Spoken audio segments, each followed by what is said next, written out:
I'm Regan Ware. I'm kind of the programmer extraordinaire at M42, and I handle a fair few of the kind of business things as well, like finances and stuff like that. My name's Brett Ware, and I'm the art guy. I do all the 3D, a lot of the 2D stuff. I love the artwork, and that's my domain. It got started when Regan made a weapon model in 3D just for a laugh, and basically everything stems from that weapon model. It was a USP match. I made it and I thought, well, this is okay, it looks cool, but this is kind of boring, and I wanted it to like do something. And UE4 had like just come out and it was really easy to use, so I just started making this, basically what kind of became Blister. Blister, for those who doesn't know, it's an FPS game based in the UK, but it's like Rainbow Six Siege.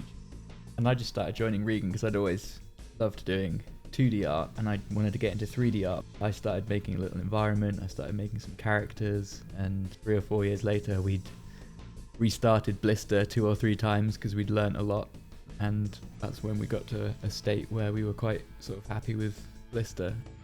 It's all been a learning experience. Even the latest version of Blister has all been just learning and learning and learning. There's so much, obviously. We had like one level that worked and it looks really nice. You know, people can see pictures of it on our Twitter, but it's still a bit rough. Like there's no tutorial whatsoever. It's kind of hard to get into unless you already know how to play it, and like the flow of the game isn't quite there. It basically requires a lot of work. When you make a game and there's 2 of you, you've got to handle a lot. We realised, you know, we got it to a certain point, and now we're like, we need a team now. Obviously it's still small in terms of an actual game budget, but for us as our first game it is quite large. We've been looking for funding for Blister since then, and you know, looking for funding is quite a difficult thing. So what we ended up doing was, hey, let's make a smaller game, and why don't we make it sort of a bit crazier than Blister? I guess we just kind of got quite good at making FPS games, so we thought, what's the smallest game we could make while still satisfying our ridiculous ambitions? And Parish is the culmination of that, basically.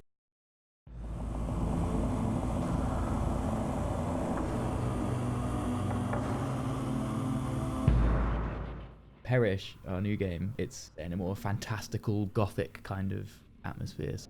Think Devil Daggers, but set in a 1x1 kilometer kind of arena with a bunch of different kinds of enemies, upgrades, progression, and a bigger area.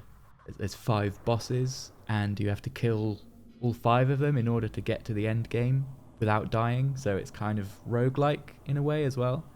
So it is the kind of game that sort of encourages you to jump in and play it and play it and play it and sort of really reuse the area. And I suppose the problem to solve there is, how do you make it roguelike without it being annoying? And our solution to that is to make it really fucking fun to play. Parish is built from the ground up to be multiplayer, not just from like the technological standpoint, but from the ideas and the design of it. Me and my friend played it for the first time a few weeks ago, and we played it for like 2 hours. I suppose that's the coolest thing about Parish, is that we're already jumping in with our friends and we're shooting zombies in a big landscape, and it's just kind of cool. There's very little to do at the moment, but it's still fun. It's still fun to just jump in and protect each other. And we're going to be adding things like a few more cooperative elements, some 2-player up to 4-player puzzles. So we've got these puzzles that scale depending on how many players are in the game. So it's like, it is anything from a 1-man puzzle to a 4-man puzzle. The story isn't as present in Parish. It's not as important in a way, and it comes out passively through the world, and that's how I sort of wanted the art style to be the visual story of the game. So I thought the best way to achieve that is kind of just to bring down the palette to kind of blacks and whites and golds, give it this like weird dark neo-gothic look. I got the colour palette itself from this artist. What he does is he sort of makes these classical sculptures of different Roman gods, and then he splashes them in gold, and I thought, wow, that's way cooler than blood, like in a video game sort of sense. What if in a video game you shot someone and they exploded gold everywhere? That's really cool. So I thought, well, that's Parish then.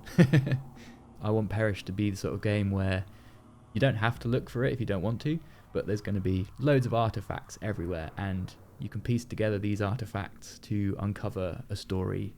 But I also wanted to be able to make something that was kind of like Doom. I wanted you to be able to sort of just press play and start killing things, and you know, because when you get older, those are the kind of games that you gravitate towards because you don't have time anymore. You need games that are a bit more immediately satisfactory. if I think about the games that I'm playing even at the moment, it's Devil Daggers, it's Doom, it's Dusk, it's Destiny, and I guess what they all have in common is just blasting the shit out of zombies or aliens. And that is what I want Parish to be. I want it to be satisfactory, but I also want it to be explorative. Yeah, a lot of it is about kind of exploring, not just exploring the world, but kind of building that mental map of the world. Like, you know, when you play, I've never finished Dark Souls because I'm too bad, but you do kind of, as you play it, you kind of build a map of the area, especially as like you unlock the shortcuts and stuff, where you learn where the things are, and you know, you go to a place and you get wrecked, so you know, build up your character, buy some new weapons, and then go back, and then you wreck it, and it's really satisfying. In Parish, main objective is to escape purgatory. It's to enter oblivion. It's to enter the afterlife, or whatever the answer is. So we've got Pantheon, which is the hub world, and in Pantheon, that's where you buy your weapons and your upgrades and sort of have a look at your artifacts and try and piece together the story, and also meet up with your friends. You can all hang around in the Pantheon and prepare to enter Purgatory, which is the main battle arena, the church in the distance and all the rocks and the cliffs and the gold waterfalls, that kind of stuff. And that's kind of the main area that we're going to do for kind of early access. And then we've got 3 updates after that. So we've got Chromonoi, the Realm of the Dead, and that opens up the church. Then we have Anemoi, the Land of Wind and Sand. We'll be able to sort of cross the sand dune and fight a giant sandstalker, huge sort of monster that roams the landscape. And then the final update to Parish will be Oneiroi. You enter this place called the Isle Beyond the Lake, which is the land of black dreams, and that is the sort of final level. We're starting off small and reasonable, and then we're going to get a little bit bigger, and then big, and then done. We're somehow incapable of making like a truly tiny game like Devil Daggers is, because we just get the big ideas and they're the coolest ones, so you just, you know, you gotta do them.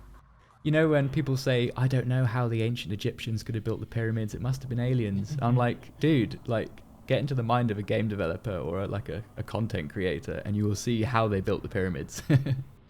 Parish is about 3 months of development now, and it's part-time as well, so, you know, we're just doing it when we're not working. We've kind of taken a weird journey, because we went from that gun to revising Blister loads of times to started doing some work in architecture for a couple of years, and we're still doing that now as well. Now we've sort of come back to square one again. We're making a new game.